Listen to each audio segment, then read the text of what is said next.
দেৰে ৰহ ৰে কি হলো মানুষজনী ঐ ঐ বেটি মাৰ কি হ'ল মা মাথা বোৱা পুৰি গ'ল কি হলো খালে খালে বাপেকে এজনী যেতিয়া যেতিয়া খালি প্ৰেচাৰ ল' হৈ পেলাই পৰি থাকে বা কি কৰোঁ এতিয়া মই ডক্টৰ তাত এজনীক উঠাই লৈ যাব নোৱাৰো মই এতিয়া এতিয়া এতিয়া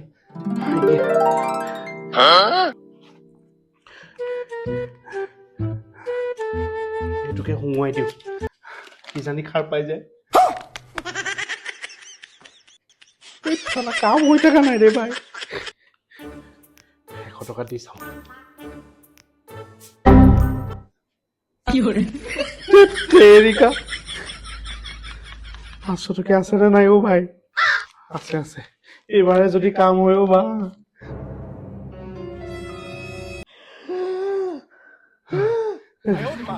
খাই গ'ল এইটো লৈ হুঙ্গি থাকা এইটো হুঙ্গি থাকা খালা ক'ৰ পৰা বেমাৰ চেমাৰ লৈ আহ ভাই অশান্তি ভাগ্য ভাল 500 টকাটো আছিল বুলিয়ে এতিয়া